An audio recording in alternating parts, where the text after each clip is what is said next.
Hi, everybody. Good morning. It is so nice. I like the intimacy of this smaller room. My name is Barret Doyle. I'm with Bishop Accountability, and we are really honored to be with you all today. We have been having a ball here. The Filipino people are the nicest people. Para walang shadow sa likod. Binaba ko para walang shadow sa likod. Just the kindest, friendliest people had a great time. But it's been a serious time, obviously. And 3 days ago, my colleague Suzy, Nauman, and I were at a press conference here in this hotel, and we launched the first database of publicly accused Philippine priests. And there's been kind of a firestorm ever since. First, let me just take you quickly, in case you haven't seen it, you can access it via our homepage, bishopaccountability.org. But what we do is gather from public sources, credible public sources, and we have 82 priests with ties in the Philippines, either all of whom worked here at some portion of their priesthood and are accused publicly of child sexual abuse.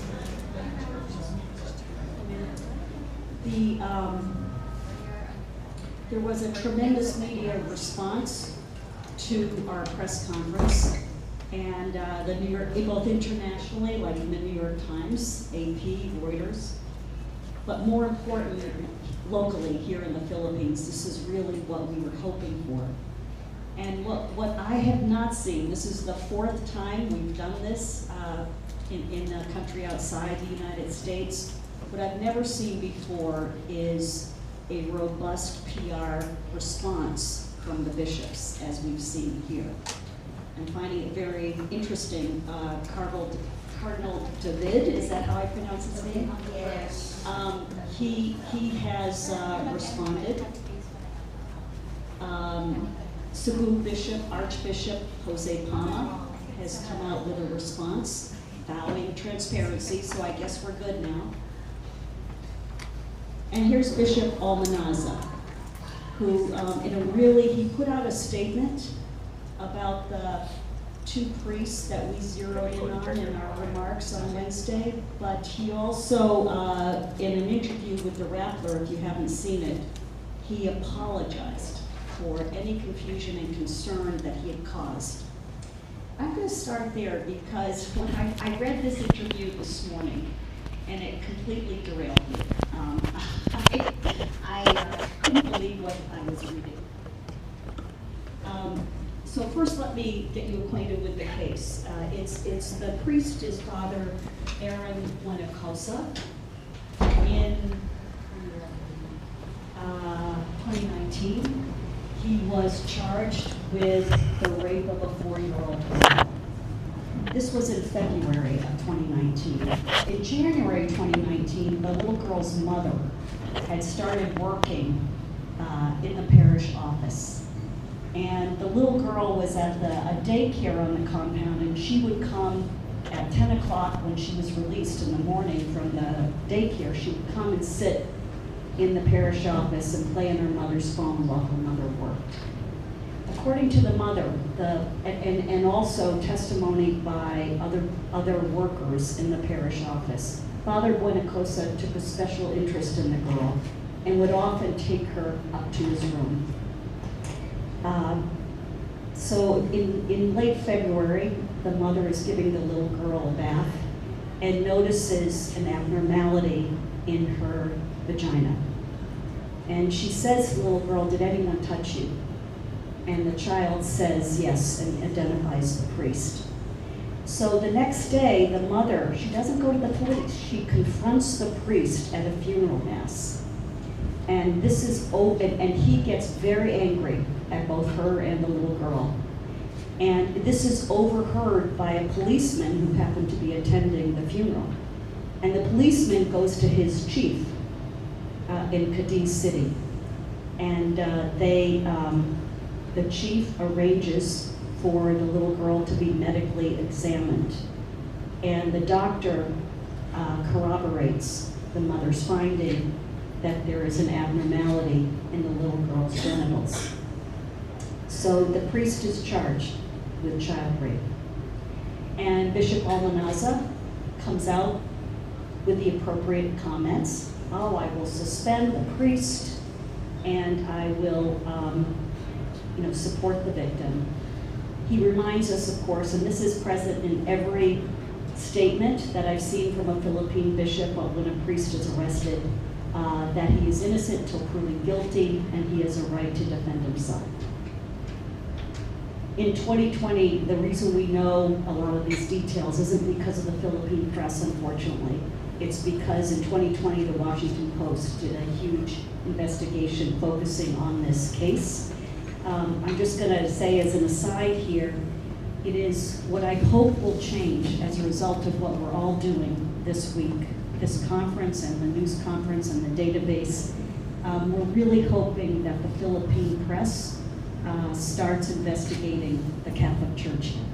The only major media investigations that have been done since Aries Rufo in the Rappler, that he was a standout investigator of the Catholic Church, but the only other media investigations have been done by outside news outlets like the Washington Post and Associated Press. This is a picture that appeared in the Washington Press story, and this is 5 years ago. And you can find this story in the database in Father Buenacosa's entry. So what Bishop Almanza comes out with a statement. Here's what happens. The priest is charged. He's supposed to go on trial, but then COVID happens. So the trial is indefinitely suspended. But meanwhile, without any fanfare, any announcement whatsoever, the bishop, Father Buenacosa, is back in ministry, not just anywhere, but right in Cadiz City, the hometown of the child and her parents. By the way, the parishioners rallied around the priest, as often happens. So you can imagine how terrified that family felt and that little girl felt. So we went on the parish Facebook page, and there's the bishop saying Mass on December 15th, and you can see on the far left, the bald man is Father Buenacosa. He is celebrating Mass with this priest, never having even paid enough respect to the parishioners to have announced this reinstatement, let alone explain to him the basis on which he felt it is now safe to let Father Buenacosa be near children. We have found, Suzy and I, that, and you probably know this already, that what is striking is the Philippine bishop's sense of entitlement to withhold information on sexual violence. They feel entitled to not explain why they are reinstating priests with serious allegations. They feel entitled to keep the names of the abusers secret. Our 82 priests in our database, I mean, if that is 1% of the true scope of the problem, I'd be surprised.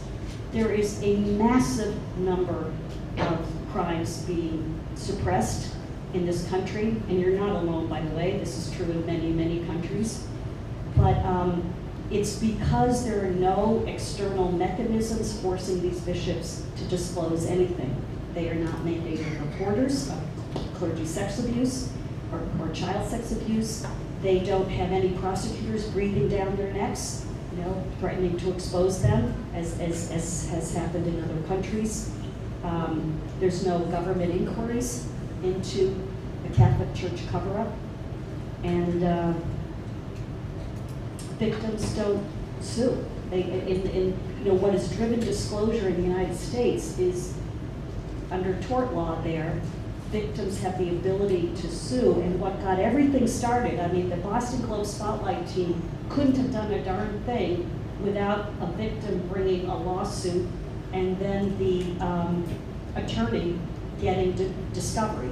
And that's how all those documents got out. It was lawsuits that drove the exposure of the cover-up. It wasn't, the bishops, offering to disclose anything, they had to produce things under court action.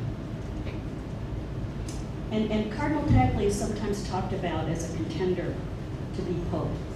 That was another reason we felt it was really important to look at the Philippines, so that when the conclave meets, this will be in the public domain, and will they really risk appointing someone who has not been a leader in terms of transparency or accountability on this issue.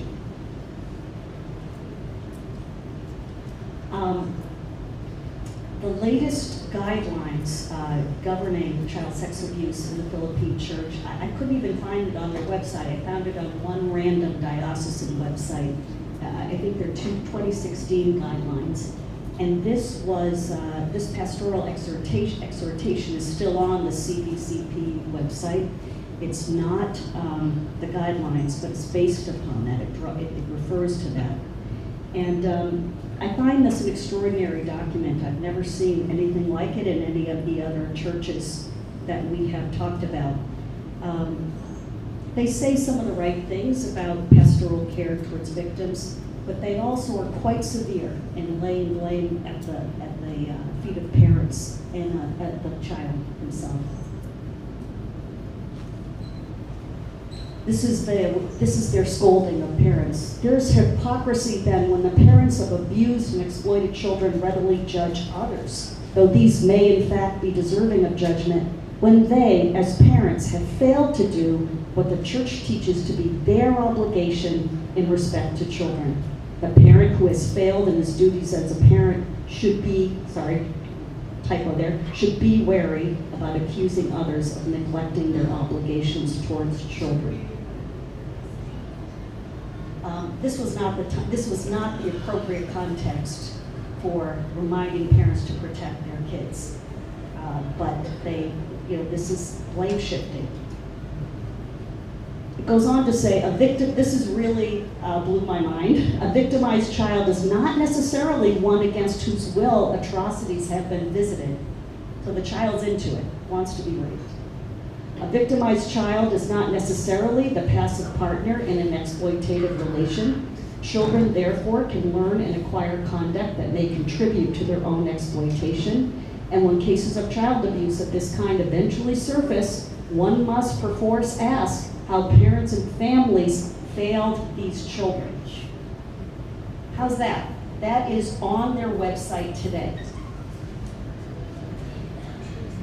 But our tender words are spoken in regards to priests. We cannot pass over in silence, however, the theme of forgiveness for priests who have erred. They should never be allowed to molest children again. They must not be given the chance and the opportunity to do so, and they must do what the law exacts of them. But they cannot be excluded from the mercy of which the church is the sign and the sacrament for all. Christ calls his priests in the full knowledge of their frailties. He has not called angels to minister to men and women. He has instead called men apart, weighed down by their own infirmities, to attend to others who, like themselves, are wounded by sin. So give the child rapist a break. I want to talk about a couple of other cases. This is the case of Father Daniel Ball, who was actually criminally acquitted. I should say that right up front for whatever that means.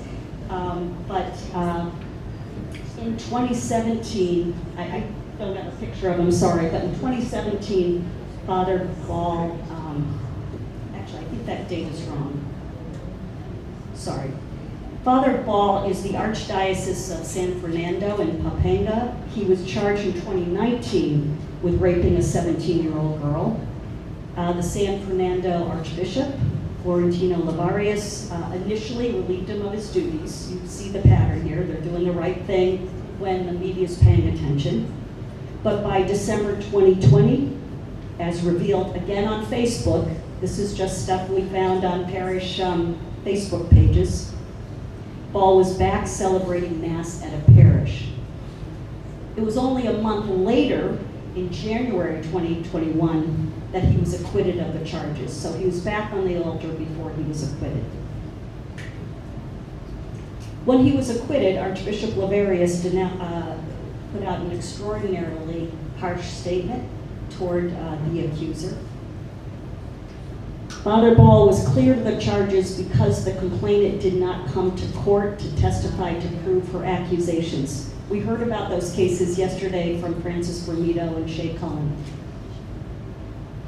He denounced the malicious imputations made against Father Ball, which had caused him undue dishonor and discredit.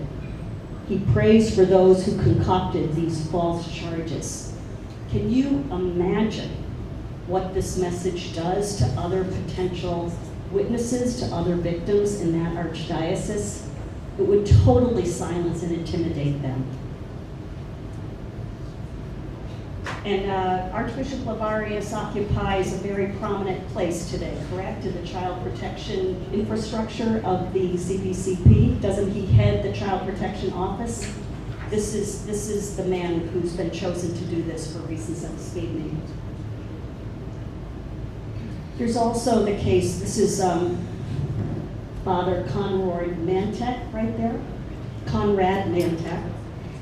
He just happens to also be in the Diocese of San Carlos with Bishop Almanza. And when the bishop apologizes in Rappler, and he also put out a statement that a lot of newspapers picked up in the last couple of days because we highlighted this case. He was addressing the case of Mantek too, being back in ministry. Again, only something we found on Facebook, not something that the bishop found appropriate to tell the parishioners about. He was arrested recently, 2023, for allegedly raping a 17-year-old girl, a member of the choir at the parish. This was a parish in Sagay. I don't know if I'm pronouncing that correctly. He denied the allegation, but the bishop, Almanza, suspended him, promising he would cooperate with civil authorities and keep the public informed. He said, quote, "I commit to provide the needed information openly and honestly to the public without reservations." Today, he's back in active ministry. Now here's something that I wish I had the exact quote. Bishop Almanza said, look, having them come celebrate a mass doesn't equal active ministry. I mean, that is ridiculous. It certainly does equal active ministry. This is the kind of gaslighting, to use a term I really don't like, but it is the kind of manipulation of terms, and it tends to create the truth that we see bishops doing still, unfortunately, all over the world. This is him presiding just last month at St. John Vianney Seminary College in San Carlos City. When did Bishop Almanza return to ministry? Maybe he was back in years ago. And on what basis did the bishop decide that he posed no threat to young people? And what happened to that girl? Why does the trail keep going cold? We see this in case after case. The only way we know about these priests, for the most part, we know about the priests who worked in the U.S. because there are lawsuits, and because the press is not as inhibited there. Maybe it's legal, maybe it's cultural, but they feel freer to report these cases, so we have a lot more information that's public. But the only way we know of Philippine cases is that victims go to law enforcement. That is a mind-blowingly courageous thing to do. But what happens is that we see media coverage when the priest is arrested, and then nothing, no follow-up. Are the victims bought off? Do they retract their allegations? Is the priest found innocent? We don't know. And apparently there's no pressure on the bishops to reveal that information. We hope that we can help change that silence.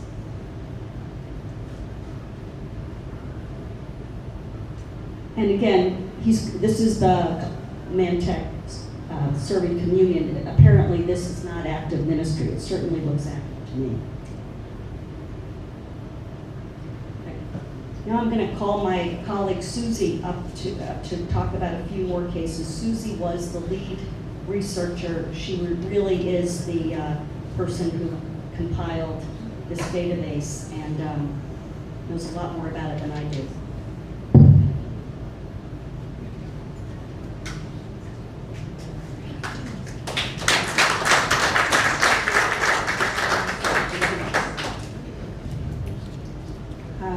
I'm still absorbing some of the things that you so articulately just presented, and I just can't help to say, so once upon a time I was a social worker. I ran a group treatment program for sexually abused children. And I just want to state that it is never, ever the child's fault. And I know I'm preaching to the choir here. Even if a child, and I doubt they would, is naked and runs into the lap of an adult, and that adult chooses to violate that child, it is not that child's fault. Anyway. So to Filipino Catholics, I just want to say that Ann and I are aware that we are here from another country talking to you about your bishops and your priests. And I want to point out that what we do have in common, though, is that we too are Catholic. We were born and raised in the church. We're both from very large families. We raised our children in the Catholic Church.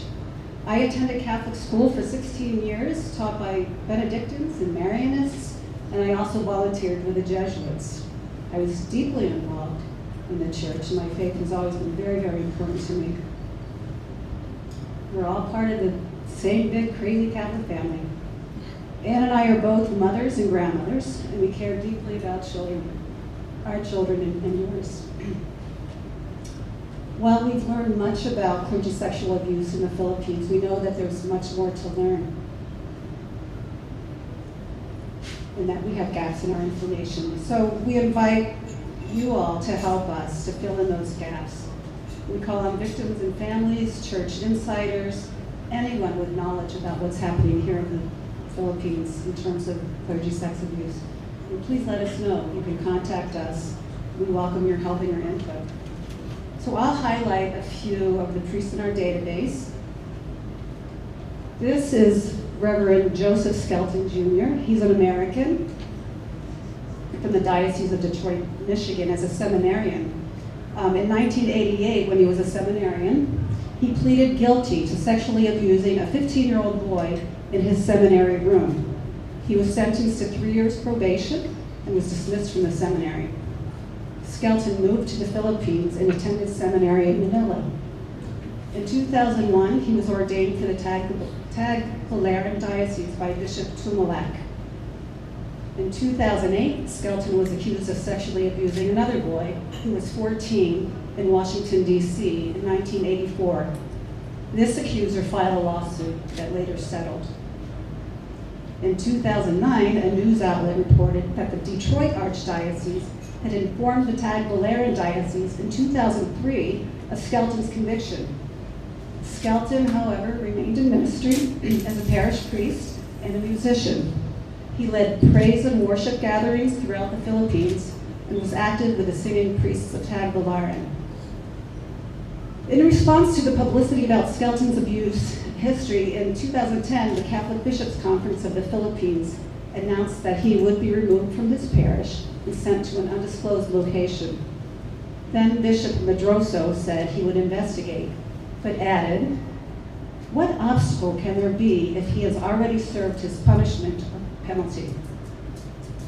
So was there an investigation? And if so, what was the outcome? To this day, as you can see here, this is a recent picture, Skelton remains in ministry. He stands here next to Bishop Abet. Skelton has been involved with Catholic charismatic gatherings that include young people and has been assigned to parishes. He has been chair of the Diocese's Commission for Sacred Music and is involved with the Traditional Latin Mass Society. He has been an exorcist priest and was sent to a high school where students were said to be possibly possessed by spirits. Skelton has also traveled back to the United States. In 2014, the Archdiocese of Detroit issued a statement that Skelton was currently in the area and that while he was allowed ministry in his diocese in the Philippines, he was prohibited from ministry in Detroit. Father Joseph Skelton is a convicted child sex offender and remains in ministry. How is this possible? How does Bishop Abbott, who I'm sure is fine on many issues, how is he allowing this? Children in the Philippines have been in harm's way ever since Skelton arrived here decades ago, and they remain so today.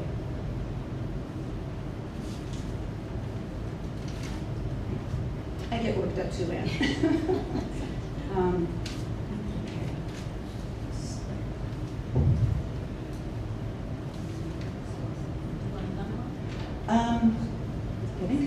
just about. This is Ladarejos, correct? Yes, sorry. Okay, so this is Monsignor Arnel Ladarejos from the Antipolo Diocese. Ladarejos was president of, came to Catholic College and a parish priest when caught by law enforcement in 2017 in a sting operation attempting to meet a 13-year-old girl for sex in Marikina City. He had booked the girl twice through a 16-year-old pimp. She said that Ladarejos had threatened her with a gun to keep her from other men. Ladarejos was removed from all ministry and positions in the diocese by Bishop De Leon, pending a police investigation. Then President of the Catholic Bishops' Conference of the Philippines, Archbishop Villegas, said in response to the allegations and arrest, "As Christians, we are bound to forgive those who sin against us as we ask God to forgive our sins. So much so if the sin was not really committed." Bit of a bias there, I'm thinking. Ladarejos was criminally charged under the Anti-Human Trafficking Act. He was released on bail. A second complaint was later filed by the girl's mother before the DOJ under the Anti-Trafficking in Persons Act of 2003, which is non-bailable. The family reportedly sought to be placed under witness protection due to threats to their lives. So we found no information about the outcome of this case. We have no idea where Ladarejos is. So we asked Bishop Santos, where is this man? And how are the children in your diocese being protected? This is Father Israel. We heard a bit about him yesterday, for those of you who were here. He was ordained in May. He's from the Tuguegarao.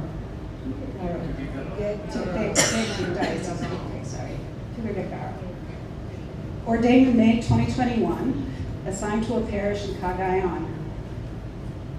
Israel was arrested in October 2022 by the National Bureau of Investigation and charged with multiple incidents of sexual abuse, including rape, of a 15-year-old girl who was a member of the parish youth group.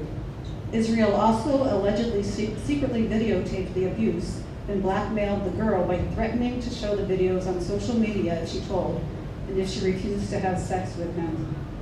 Reportedly, a priest promised the girl a scholarship if she dropped the complaint, but she refused. The Archdiocese stated that it would fully cooperate with the prosecution and would extend its assistance to, we will extend our assistance to our priests, they said. It further stated, "We earnestly ask for prayers for all priests who bear all the frailties that afflict us all." Israel was freed on bail. He was rearrested in March 2023 and jailed without the possibility of parole. In January 2025, not February, almost, Israel remains in jail awaiting trial. So, as Anne stated, there's a clear emphasis on support for the priests. So I asked Bishop McKay, what about the young victims and their families? This is Father Cabanse of the Butuan Diocese. Father Cabanse was accused in 2011 of sexual abuse, including rape of a 17-year-old girl at a parish in Poblacion Tubay. She was from a large, impoverished family, and Cabanse had given her an academic scholarship in exchange for her services as his housekeeper. The girl said the abuse happened in Cabanse's room in a parish convent. She also said that there were guns in his room and that he threatened to kill her family if she told. Cabanse denied the allegations. The girl filed charges of rape and child abuse with the provincial prosecutor. Bishop Pueblos removed Cabanse from the parish and assigned him to his bishop's palace, saying Cabanse was in his custody. The bishop also announced that he had created a committee to investigate the allegations. And what we don't know is the outcome of this case. We do know that Cabanse has been in active ministry in parishes since at least 2019. He has also been a member of the diocese's presbyteral council and a chaplain for something called the Mother Butler Guild. Bishop Almadia, are children safe with this priest still in ministry? And the last priest I'll focus on today is Father Jose Joey Belchina from the Cebu Archdiocese. This picture I found this on Facebook 2 days ago. This is January 29th. He's at a high school celebrating Mass for the feast of Señor Santo Niño. In 2006, an 18-year-old young woman filed a complaint accusing Belchina of raping her on 3 occasions, beginning the previous year when she was 17. Belchina was said to have been helping to pay for the girl's education. He was criminally charged with rape and child abuse by the Danao City Prosecutor's Office and was removed from his parish and made to undergo a process of spirituality. Police tried to serve an arrest warrant on the child abuse charge at the Archbishop's Palace where Belchina was staying. They could not find him. Archdiocesan officials stated, "We are behind him and will support him and encourage him to face the music." The rape charge was dropped for lack of evidence. The child abuse charge remained. Later, in 2007, Belchina's accuser stated that, for reasons of reconciliation and peace, she had decided to drop the child abuse charge. Belchina was reassigned to a parish by Archbishop Vidal in 2008. Episcopal Vicar Monsignor Bingay said of Belchina and another accused priest, "They have committed errors because they are just human beings. If God gives us another chance, Cardinal Vidal also gives the priests another chance." And as I just said, he's still active in ministry. And I say to Archbishop Palma, you honor the child Jesus so beautifully. What about honoring and protecting the children in your diocese?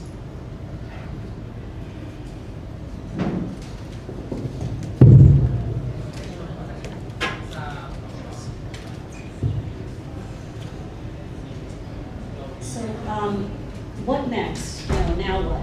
And in a way, we're looking to you for direction. The people in this room are among the strongest and most outspoken people in the space of child protection within the Catholic Church. How can we be of service? And please let us know if we're off base, if we're doing anything that inadvertently is harmful, but please also let us know if this is helpful. I will tell you this has happened every time we've done this in the country. We hear from victims and witnesses, and we're already getting many emails identifying priests who are not on our database. People imploring us, seeking help. We need a place to direct them. We're not investigators. We will tell them to go to law enforcement. Some of you may disagree with this, but we will never advise them to go to the church, especially with the track record of the Philippine bishops disappearing cases the way they do. But maybe we can direct them to some of you. And there's a real gap here because, I know there are women's and children's center, like the one you work with, Naomi, but where do we send the men who are sexually abused by priests as children? There's the Preda Foundation, but again, I think they're probably, I wish Father Shea were here this morning, but I think they're probably taking cases of current minors. But what's an anomaly here for us is it's the first time we've done research where might be the majority of the victims documented in public cases are female. And I don't think it's because the male victims aren't here. There must be, I'm speculating, but I wonder if there's just such a formidable cultural resistance and hurdles for men to come forward. This is also the first place we've been to where there wasn't a self-help group of survivors helping themselves and each others. I gotta say that's an invaluable change agent in every country we've been in where those exist. I hope that maybe what we're doing, we're obviously hearing from victims. It is giving victims a place to speak out. So maybe it will help cause that to begin. The other thing, you know, I came in here with the notion that, you know, we'd be quite unwelcome, that this news would be received poorly. And I just had this assumption and fear in my head, you know, that maybe we were doing this too soon.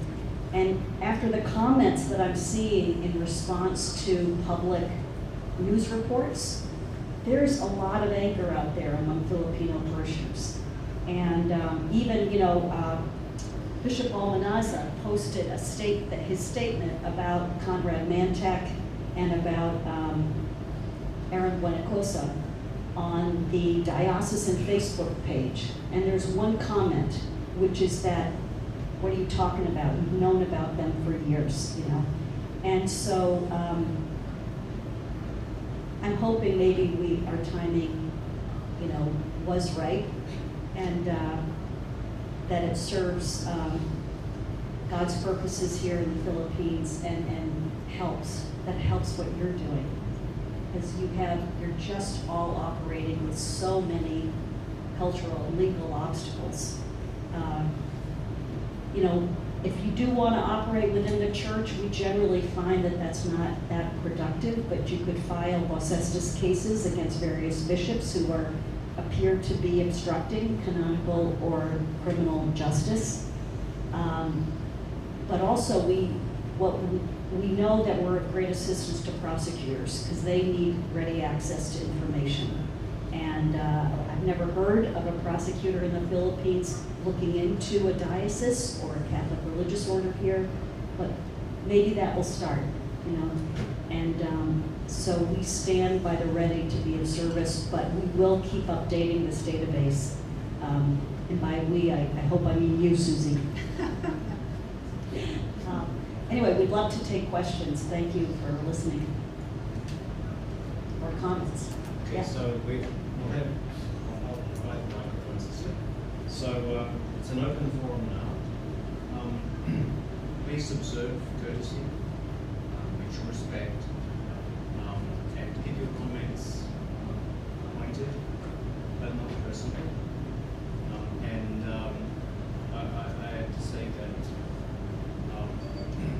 the response bishops today is the global playbook that we encounter in every country. That's right. Which is essentially victim blaming, intimidation, and its reputation. What I feel, and what we've discovered in every other country, is the fear of asset loss. That's why you get bankruptcies, to protect the assets of the church.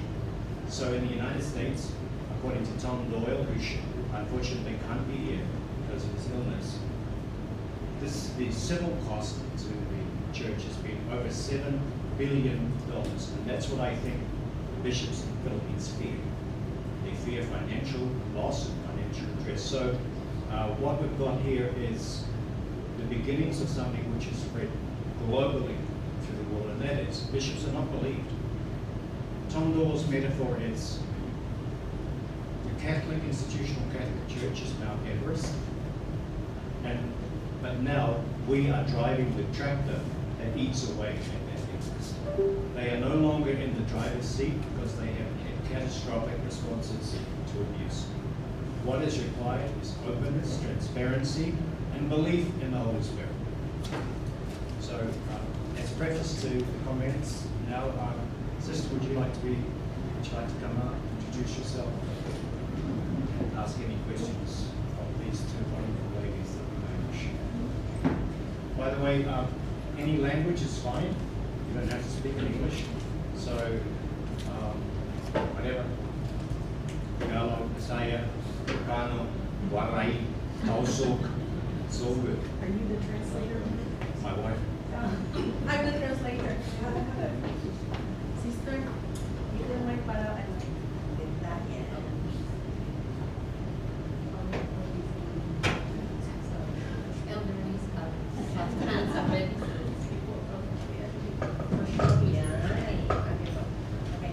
Good morning, everyone. I'm Sister Carol Amurao from the Diocese of San Roque under Cardinal where he will be.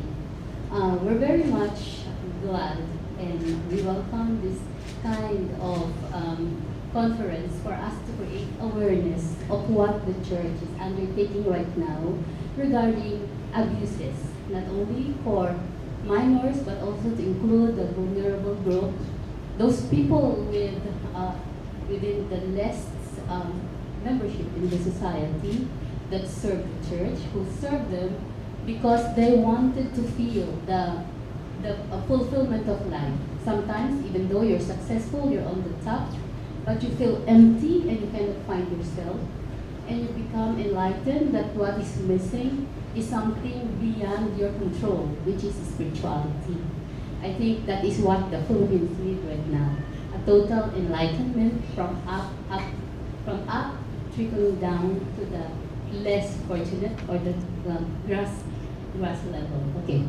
For us in the church, since I'm serving on a voluntary basis, we always approach our parishioners and our members, our laymen, with our hearing ears. We listen to them, their present situation, their present circumstances, on how we can help them. So the church is also involved in giving civil society, most especially those who need food, shelter, or security. But for now, because the sexual abuses and harassment have come out, not only from the church level, but from the Pope himself, that we should be aware that this fact is existing.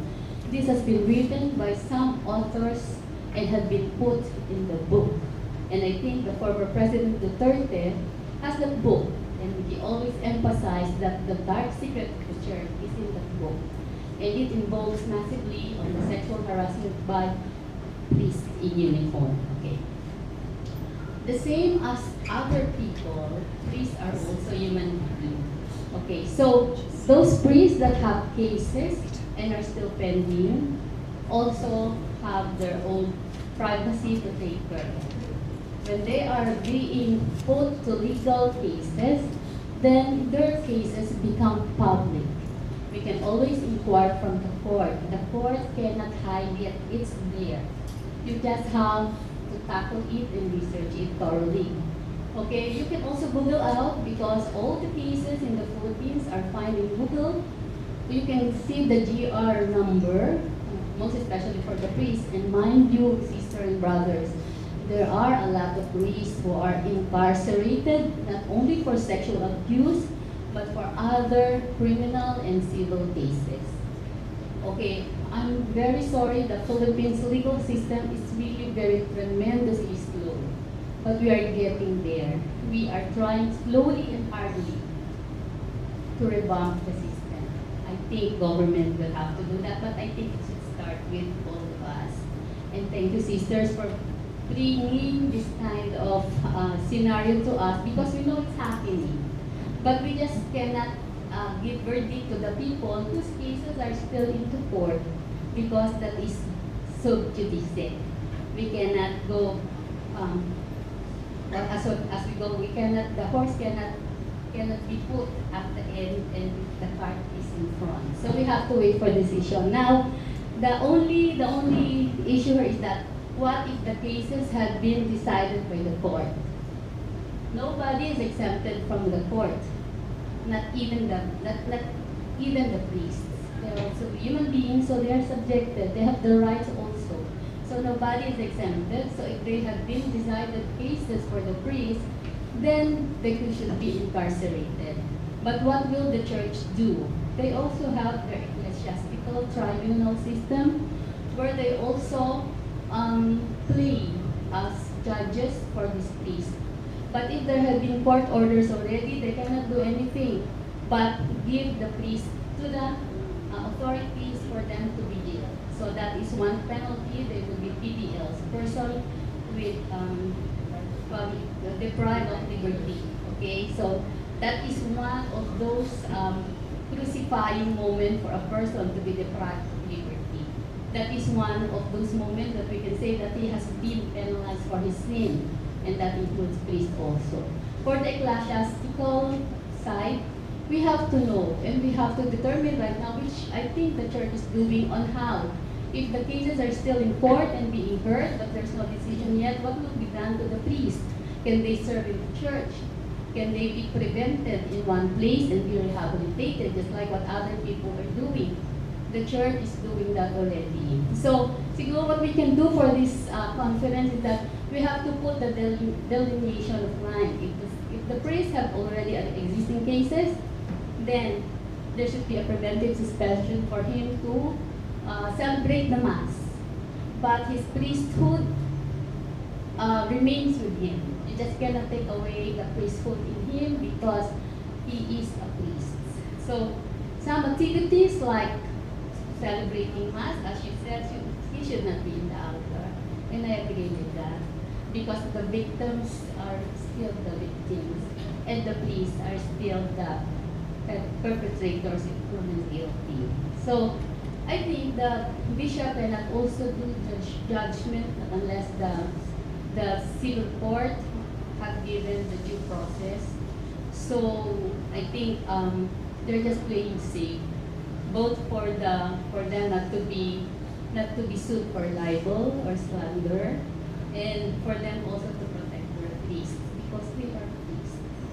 So right now maybe we can put a formula on how the church can help us also and the civil society, because there are a lot of civil societies in the Philippines and government institutions like the DSWD, the Child Protection System, the Commission on Human Rights, the FLAG, the Free Legal Assistance. We can always go back to them. But what we need to do is to educate our parents also and government and the children from the household to the school and outside of the school.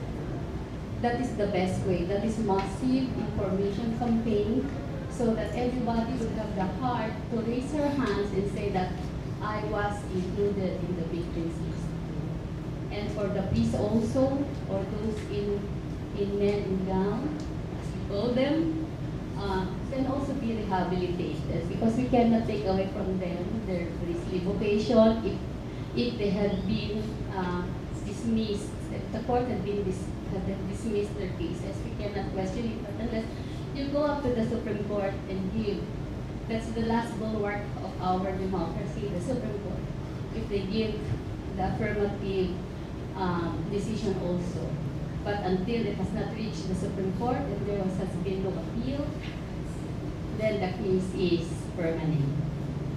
Okay, so what I'm telling is that we should have to put the delineation line on when the priest should be absent in their healing service, for him to have a preventive suspension, and for him to be rehabilitated, just like the victim, be given an interdisciplinary legal, psychological, emotional, financial support. The church does not turn its back on that function.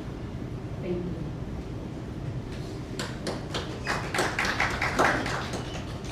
Thank you, Sister. Did you have any particular questions of the speakers?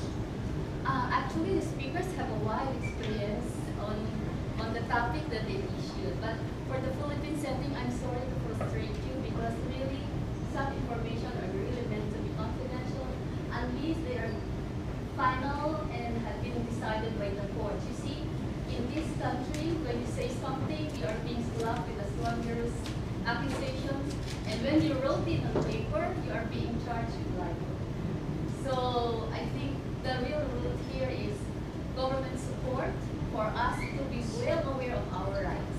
Although the Commission on Human Rights have their plates full of cases that have been stuck there for centuries. So there's a completely different view of what you're saying, and I'm sure anyone would like to respond.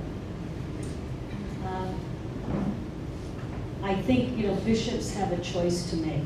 When a priest is credibly accused, often these cases are unprovable because the only witness are the child and the priest. And a child, understandably, in any culture, even in the U.S., especially here, I would imagine, is terrified to point the finger at a priest. A priest is revered. So when a child has the courage to go to law enforcement, even these cases do go silent, and there is reason to think the victims are being bought off, are being pressured.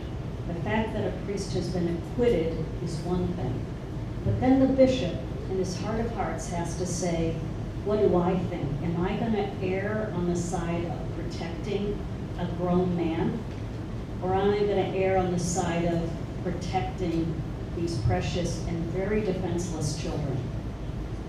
What we see as a pattern is that the bishops say, I'm going to protect this priest. I'm going to give him benefit of the doubt. The priesthood is a vocation. We're not saying he should be stripped of his priesthood. We're saying he should be stripped of public ministry. And we also take issue with Bishop Almanaz's definition of active ministry. He is putting children at risk. Silence benefits the perpetrator, and the church finds it very convenient, I'm sure, to take cover under the Philippine libel laws. But that does not stop them from taking potentially dangerous men out of active ministry. They really, the best thing to do is put these men in jail. The second best thing to do in terms of the safety of the community is to publicly name them. And if there has been legal action taken, I would think that's a matter of public record and can be stated. But if you're going to wait and not name a priest or not even take definitive action against a priest until his appeal goes all the way up to the Supreme Court, you wonder how many children are going to pay the price for that kind of delay. What we could do to give you a more vivid picture of how many cases here are buried is compare on the basis of number of priests and number of Catholics in this country what's been exposed in other countries where the forces of disclosure bear down more effectively on the Catholic Church. And Australia has about 5,000 priests, and they found that the Catholic Church was forced to come up with credible data on the number of abusers, and I think it was around 1,100. We know of 82 in the Philippines, which is a vastly larger church. You can be assured that there are, probably well over 1,000 perpetrators in the Philippine priesthood whose names are being protected under various sentimental notions of the priesthood and convenient taking cover in the libel laws. Yes, and I'm a New Zealander, and we have 500,000 Catholics. So we're about half the size of the normal diocese in this country, one diocese.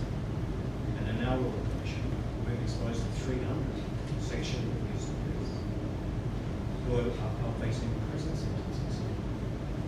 So when it goes to civil courts, when it goes to civil law, and it's investigated outside of canonical processes, the truth that is revealed is that the level of abuse, for example, in New Zealand, diocesan priests was 14%, all diocesan priests. So that's an alarming figure. So I understand what you're saying, sister, but we're only 500,000 Catholics, and our network represents survivors. The majority of them, 85%, are male. And I suspect it's exactly the same in this country, that 85% of sexually abused children are males. But because of the stricture and the fear associated with that fact, it gets very socially uncomfortable. So thank you for your comments. Now, anyone else like to ask questions? And perhaps you and Suzy might like to wait up there. Please introduce yourself. Please come up.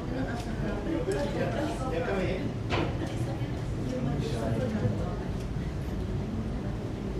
These aren't easy conversations. Hello. Good morning. My question is, how could you, your team, help build up a functional mechanism or a proactive mechanism to really put up a team or a mechanism that will really cater for this abuses. Because sometimes, there are a lot of cases, but there is no, even as we don't know where to go, where to ask for help for the children, to go through the legal process. It's very hard, it's very difficult to undergo the legal process. That is my question. How could you help the Philippine Catholic Church to put up a functional and proactive mechanism for the legal cases, and even for the interventions, both for the perpetrator and for the children? Because it's really very difficult to undergo the legal cases. Thank you. Thank you so much for the question. An effective and legal mechanism, an effective mechanism for helping victims go through the legal process. I think that is, you're hitting the nail on the head. That is so needed. We don't have the capacity or power to help with that, but I think people in this room might, and I would really hope and recommend that if that mechanism is established in various dioceses, that it's not under the auspices of the church. I really don't think we have to worry about escorting the priest through the legal process, because the bishops absolutely do that. They say they did. Bishop Almanazzo, when he suspended Father Mantek back in 2023, he said the priest has a right to, he declares his innocence and is going to go through the court process, and we will support him in that. The bishop-priest relationship is a father-son relationship. That's in canon law. And so the priest, we're confident, will get the support he needs to pursue, his rights in court. The victim, there are just a few NGOs, God bless them, some of whom are here, and those mechanisms are critical. I would humbly just recommend that they not be affiliated with the church, because I think the victims will lose out in that situation. Bishops not only are have this father-son relationship with priests, but under canon law, under penal canon law, there are 3 stated goals in canon law. One is, and bishops need to follow these. One is to suppress scandal, one is to restore justice, and one is to rehabilitate the offender. So if you're rehabilitating the offender and you're suppressing scandal, it might get in the way of doing justice. And they are committed to preserving the priesthood of the accused. That is their canonical duty, and it's also the cultural pressure that they feel as bishops. The odds are really stacked against the accuser.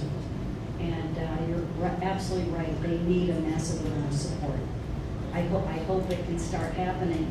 It's just one step at a time, one diocese at a time. A few people can make a huge difference. We have seen in the history of this crisis 1 or 2 victims coming forward and speaking out, supported by the media, making all the difference. In Chile, it was Juan Carlos Cruz and 2 other victims of Fernando Carradima, who their voices were amplified by the media, but they started the change in that society. In France, it was 3 victims of a priest who went to prosecutors and started a support association for other victims. Their voices critically, and this is a critical component, were actively supported by the news media. And that happened in 2015, and there has been a sea change in what's been exposed in the French church. There has been a sea change in these were 2 or 3 people starting. So 2 or 3 people can make an enormous difference. But I will say the critical additional opponent is media support. I've been quite heartened by the wide media exposure of the launch of the database, and maybe what, you know, I don't mean to sound presumptuous, but maybe what we have helped to do is decrease the taboo around this subject and some of the culture of silence that we've been hearing about. So on that note, I'm very proud to announce what I consider to be an extremely historic moment. One of the bravest human beings in this country is now about to put a question. Attorney Michael Kachali, the man who stepped forward uniquely in 2000 is now about Thank you and good morning. I actually don't have any particular question to both of you. I would just like to share some reactions and some comments to what you pointed out earlier. Thank you, by the way, for putting out this list. My name is Michael. I'm a lawyer by profession. I am also a survivor of clerical sexual abuse. I'm talking on this perspective, both as a lawyer and as a survivor who have gone through the process of the church. So, from the perspective of a victim, when I saw my abuser there in the list, it told me that I am counted. What happened to me mattered. And on this context, I already raised to Anne and Suzy earlier that we will be adding 2 more on that list, just for the sake of the victims, who I think when they will see that list, and they will not see their abusers, they will think, are we not counted? Do we not matter? So in the coming days, and I will talk with my group, forgive me for preempting this, we will definitely add at least 2 more on that list. On Anne's earlier exhortation to ask our prosecutor to dig deeper, I'm sorry to disappoint you. In our justice system, our prosecutors have no inquisitorial powers. They're very passive. They could only act on things that are brought to their office, meaning on when the accusers would formally file a case. Even if they personally know an abuse, a criminal act, if this case is not filed before their office, they cannot officially do anything. Secondly, to what Maria's earlier stated, I don't think our church here is afraid of getting their assets out, of getting bankrupt. That would never happen, not in his lifetime, not in my lifetime, not even in my grandson's lifetime. Our justice system here made sure of that it is almost impossible for people to seek compensatory damages, to seek economic damages from institutions like the church. So that is not a problem of the church. It is important to point out so that we could focus our resources, our efforts, somewhere where they would act. It is on this, their sense of shame, their sense of justice, their sense of responsibility. They're not really afraid of legal action. They're not really afraid of class action or civil damages. We will never, ever in our lifetime, get probably more than 1 million pesos in damages from the church or from the perpetrators. I can assure you that. So we will train our efforts, our resources on seeking accountability from the church leaders' moral sense. They know they're supposed to do something canonically, ecclesiastically, if not civilly. They're not doing it. So I hope we could focus our attention to that. If at all there's something that will come out of this summit, I hope that would be one clear goal. To Sister, local cases do not appear on the internet. my case went as far to the Supreme Court. I couldn't even research it. Local cases, local courts are very parochial. Me as a lawyer, I even had difficulty getting case files of cases we handled. I had to tell not just my credentials as a lawyer, but my background, why I was there, why I was inquiring on a case. It's very difficult. Only cases that have reached the Supreme Court and that have been decided exhaustively, meaning there is a ponentia, those are the only cases you could reach. I have never came across that case involving priests and sexual abuse against priests.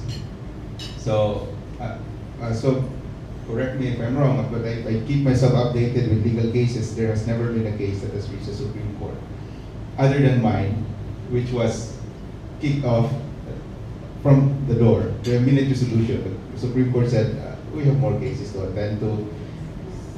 Yours is, we could not find any error to correct, so we cannot enter the door. That's how far I went. And it's not even available on the internet. Thank you very much.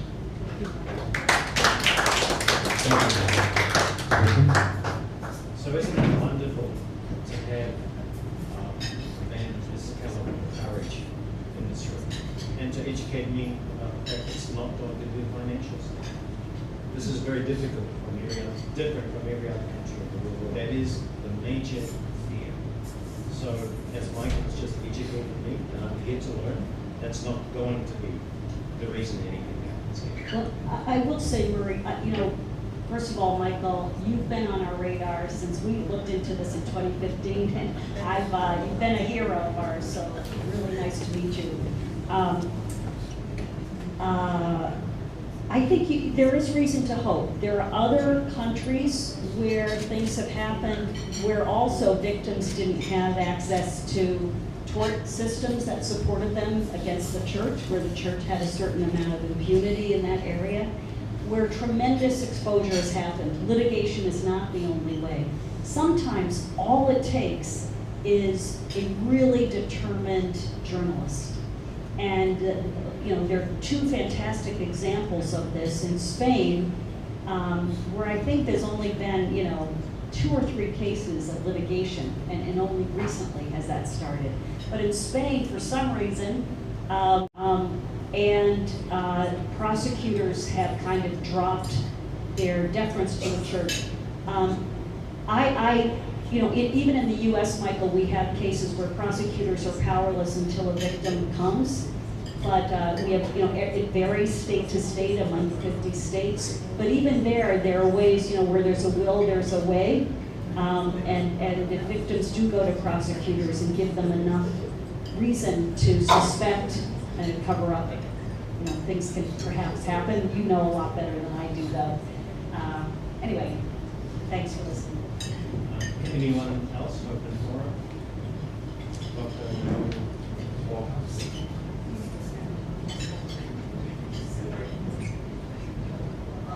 I'd just like to share some things with what we had shared.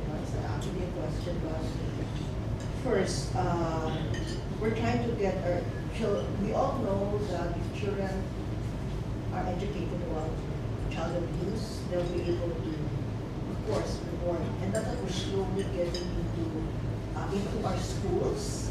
We have the schools have been mandated to have a child protection committee and a child protection policies, so that the abuse may not happen in school, but the abuse may also happen outside of the school, so they can report this. So we still have to strengthen that part. The other one is, and I hope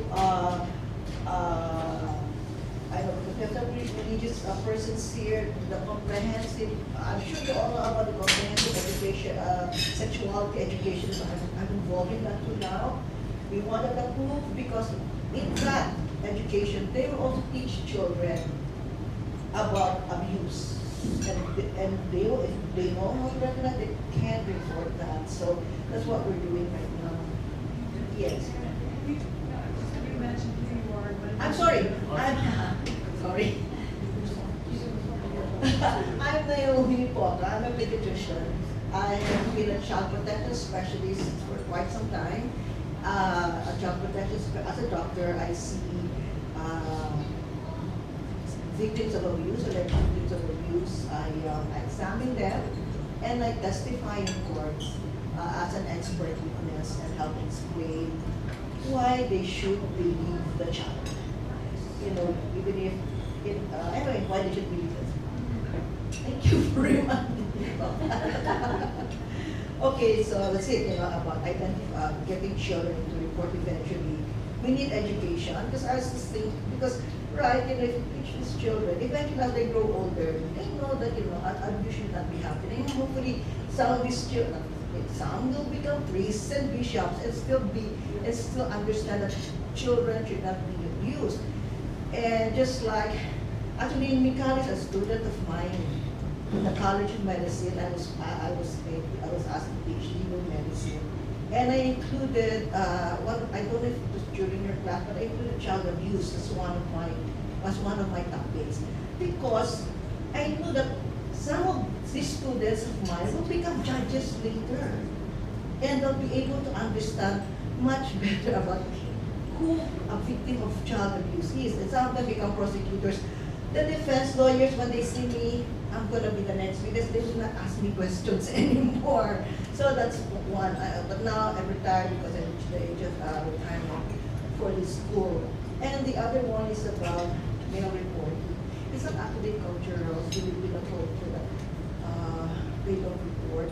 Actually, in the latest survey on National Baseline Survey on Abuse of Children, which actually was mentioned by Father Sheikh Oliver, 8 out of 10 Filipino children aged 30 to 18 have reported that they experience at least one form of abuse in their lifetime. In that study, and another study before that, or survey, majority of the boys reported sexual abuse as compared to the girls. Oh, that's fascinating. But in all the women and children protection units, where when we examine, you know, they have the social services, medical services, mental services in these units, it's big majority are girls.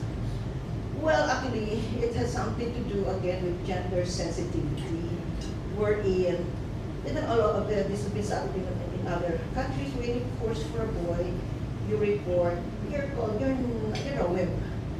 You're supposed to be stronger. You can fight. You cannot be raped.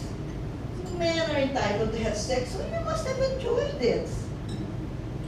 So they're not going to talk about it, especially if, and I've heard, if there's anything, even some of the girls and the boys don't want to tell me when I interview them, because I think it's just so cliche, is the oral copulation.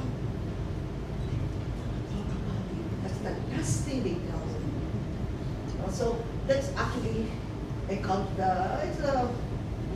it's a problem with our meals. We have to, until we get everyone to be gender sensitive, then our boys will feel, yeah, you know, we're just like you. You know, we're as big and as strong as you. We can come out and report this too. That's my share information. Thank you. Thank you very much. I just find out that tomorrow, Dr. Walker and Hans from the Civil Rights Group will be expounding on all of you. So, yes, We hope we're helping the church. I mean, we are Catholics. I was brought up by a mother who would always, she's a very vigorous mother of 10. She'd always pound the table and says, God needs this church. And that is just a belief of mine that God needs the Catholic Church. But I don't think asking the bishops to change, and you're not saying this, I know, but pleading with them to change, hoping they change.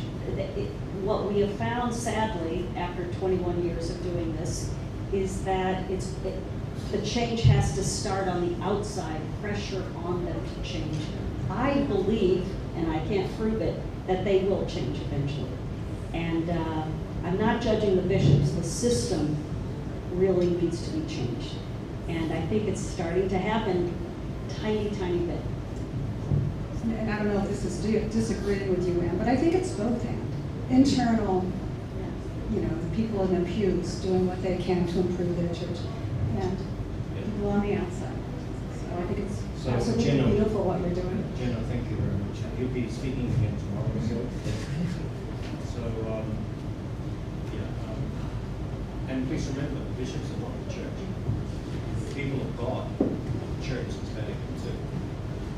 And it reminds me, like, although this sometimes seems almost futile,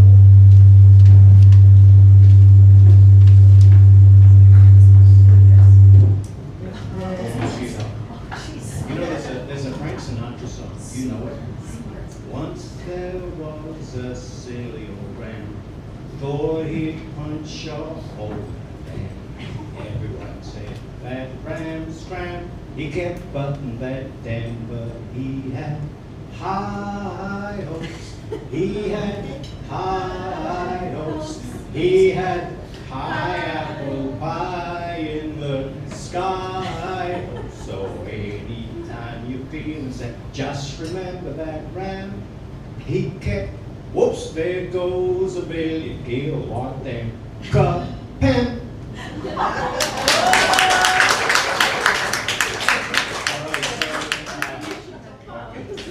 My final chance to be an actor.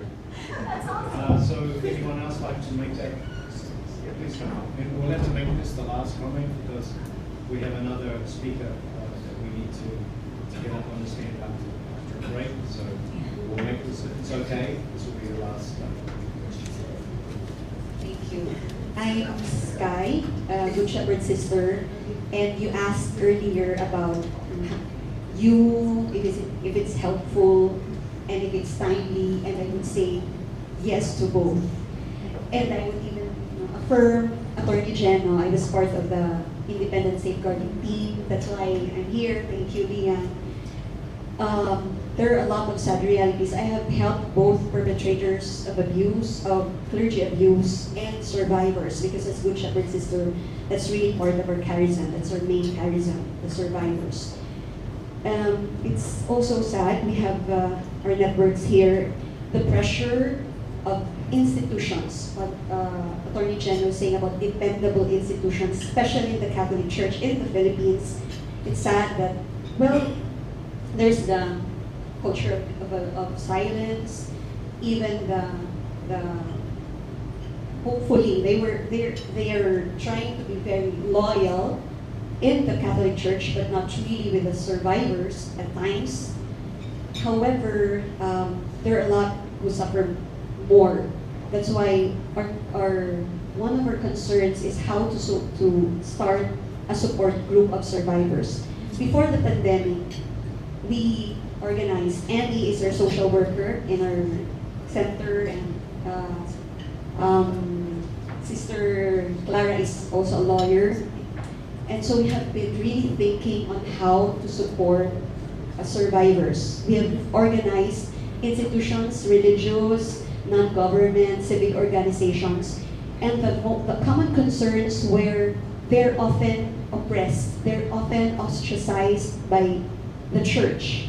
And so how can we help out? You're here, that's why we said, oh, that's very timely. How can you help us out in that? I asked Lian before, how can we start a support group? It's only then that their voices. I remember many years ago, there was one sister who wrote Voices of the Survivors, and she was really ostracized by the group of women religious in the Philippines. And it's so sad. I suppose Sister Jules also can attest to that. Sister Jenny is here. She's worked in one of the dioceses and she suffered a lot. Sister Ruth is part of the safeguarding team. And so there's so many of these survivors who are really suffering in silence. And it's so sad, the victim blaming.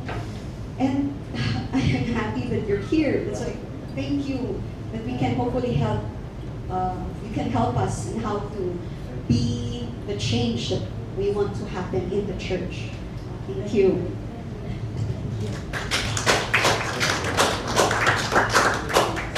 You know, Filipinos take it for granted, but when foreigners, Americans, Canadians come here, they don't realize most Filipinos are trilingual or quadrilingual. so you speak to somebody who's a Visaya speaker. In a hospital in Auckland, which I came here, I'm a liver transplantee. The person looking after me was Filipino. He spoke Tosu, Visaya, Ilocano, Bicolano, Ilocano, Warai, Ilongo, Tagalog. But of course, the only language that's important was Visaya. And that's, Filipinos have so much intellectual capability and mental capacity. It's very typical. I'll just give you one anecdote about my lack of knowledge when I first came here. I went down to get my shoes cleaned, and the shoe cleaner was cleaning my shoes, and he asked me, "What are you doing?" I said, "I'm teaching at UP." "Oh, what do you do?" "I'm a Shakespeare professor." Do you know what he said to me? The shoe cleaner. Tomorrow, and tomorrow creeps in this petty pace to the last syllable of recorded time, and all our yesterdays have lighted fools their way to dusty death. Out you can. And I said, how do you know this? He was a mountain province guy. They were American, they all spoke English better than Tagalog, yes. He was a shoe cleaner. That was the second day I came to this country and I realized, what a nation, what a country, what human resources exist here. That's why protection of children is so important. So those children singing the national anthem, they're the people that we're focused on. They are the children. And the child that looks up underwater looking up, I think is closer to God than any bishop. So let's take a break.